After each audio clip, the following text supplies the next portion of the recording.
Okay, so we're back for another episode of Out of the Box podcast. What can I run you through that's been going on in the business in the last couple of weeks? Well, I've got three main points that I want to cover. But first, before I jump into them, let's give a little bit of a business update. So at the minute, we're in a bit of a World Cup after slump. Just obviously less of an interest in kind of like football and stuff like that from the general public. So over the next couple of weeks, 5-6 weeks, we've got 4 or 5 products launching, 2 pretty big ones, which I'm quite excited for. And they should be going, they're in the works right now. And when they do release, I'll probably do a bit of an analysis on like how we came up with the products and our thought process behind them. But before, I want to keep them a little bit hidden. At the same time, we are working still on the claw machines. We've got about 30 out, 6 more waiting. That leaves us about 6 more waiting for paperwork to come back, which leaves us with about 15 left. Our goal for this year on those is about 50,000 in revenue. So we're just waiting to see if we can get a few more good venues, and we shouldn't be too far away from achieving that. We've also been hiring, so we've got the 2 jobs out, which are for organic content creation, and they're currently kind of halfway through the process. We're still getting applicants in, but we started doing interviews after doing, obviously, scanning CVs and then inviting to tests. So that's progressing well. And then at the same time, we've just put out a job now to replace David. So David is our second fulfillment operator, and he is leaving to go to Australia, which makes us very sad, but we need to replace him. So that job's out, and we've started getting people back in for it. So it's kind of been busy. Other wee bits like finance, still working on it, and something I'm going to touch on. And operationally wise in the US, we've sold out of stock. However, I believe that has been fixed either today or yesterday. So we were out for about a week in key sizes, medium and large, but that was killing a bit how much we could scale there. And obviously returning revenue, we didn't have like subs rebilling, but that should be fixed now. Okay, so kind of the main points I want to start diving into, and I mentioned it there, finance. So I said 4 or 5 weeks ago on the podcast that, because we brought finance in-house and because I was leading it, I was conscious that it was going to be consuming a lot of my time.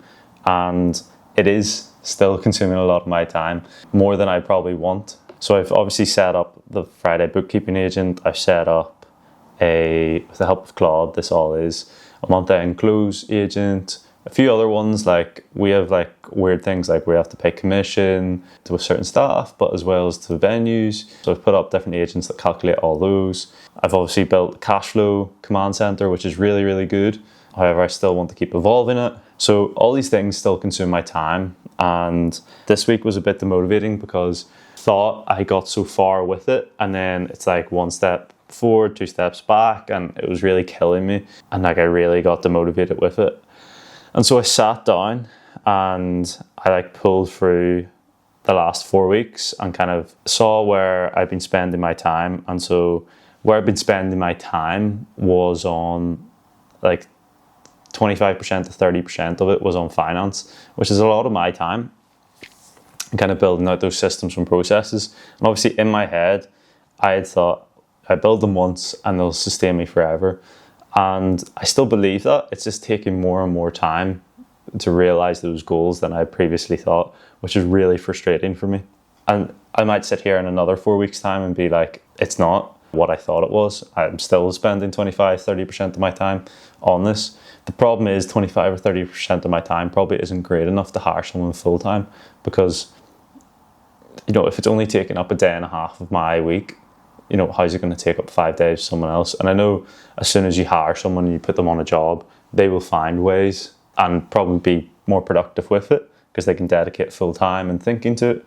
But that's just not an extra overhead I want to add right now to the business when we're still in this young scaling phase. So my take is I'm going to wait another 4 weeks and figure out where we are with it.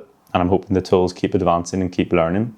And then in 4 weeks' time, hopefully I can sit down and be like, whew, it's only taken up a day of my week. I'll be really happy with that. Another thing though, when I was analysing my time, and this is a great thing and I need to do it way more often, just on a cadence probably of once a month, because obviously you need a large enough set of data to analyse, is obviously Erin, or maybe it's not obvious, Erin had transferred from being my executive assistant into being our head of organic and social activations. So that meant more things had come onto my plate, things that previously Aaron would have handled. And so I've been color coding and blocking it. I said that, again, I've mentioned this before, but 4 weeks ago, I said I would sit down and figure out, do I need to get an assistant? And the great thing is I don't think I need one. So roughly about 8 hours of my time in the last 4 weeks were taken up with admin assistant kind of duties.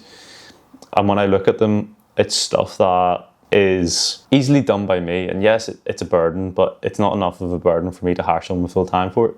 It's stuff like booking travel, booking staff dues, stuff like that. And it's not really worth adding that extra overhead again at the minute. So for now, I'll continue doing it, and maybe down the line, I'll reassess it. Like I said, I probably should do this cadence every month and see where's my time going and where can I hire. And I think probably everyone in the business should be doing some form of this, like just reviews every month and just analysing your time. Okay, the last bit I want to talk on then is this survey we sent out last week. So I believe I've mentioned this before, but we do anonymous surveys with our staff, and that is just to get extra feedback. So we're constantly gathering feedback, whether that's, weekly project checks, where we have like stand-ups around it, whether it's monthly one-to-ones, whether it's our quarterly OKRs. But the anonymous survey gives us an opportunity and gives people an opportunity to provide feedback that they maybe otherwise wouldn't want to say in front of everyone or in front of you. So we sent that out last week. It's also a bit standardized, so we can collect it over a period of time. So this is our second quarter collecting it. And the hope is in months and years ahead, we'll have tons and tons of data to back this up. And especially as we continue to grow, it'll be interesting to see how it changes. But like questions are pretty standardized. So for instance, there's ones around like, how happy are you on a scale of 0 to 10? Let's check in the box. And so we can measure different levels and how it evolves as management changes and processes and systems come in. So that went out last week, and I'm excited. I need to send a message to follow up and make sure everyone's got their last entries in, but I'm going to sit down and then go through the data. And a lot of it has informed stuff we've evolved in the business. So for instance, when I first did this, and it wasn't in a standardized process that I'm doing it now, but I first did it 2 years ago or 3 years ago. It's maybe 3 years ago. The feedback I got was really brutal, like extremely brutal. Stuff around, I didn't listen to opinions, that we changed position quite a lot, that there's maybe ideas that people were suggesting that weren't getting listened to. And I remember at the time listening to this feedback, going into Typeform, seeing it and being like, holy shit. And I almost like resented for, I guess, the first week, my staff and the team for filling that out. I was like, you guys don't know shit. I've built this business. Who are used to like question me and stuff like that. But very suddenly, I realized I was the one in the wrong. Like if 4 people are saying you're wrong, you're the one who is wrong. You just have to accept that. And so that's what's kind of started this process of trying to learn more about management and, leadership, and has allowed us to evolve year over year into who we are right now. So what I'm trying to say is it can be tough medicine, these surveys, but it is good medicine at the same time. And so I'm excited to see what I can learn and implement in the business to make people happier. Because my number one goal of hiring any team member is that they don't get the Sunday scaries. They do not get scared on a Sunday with the thought of coming into this office. So yeah, that's a quick roundup of everything I've been going on. Thanks again for watching, and I'll see you all next week.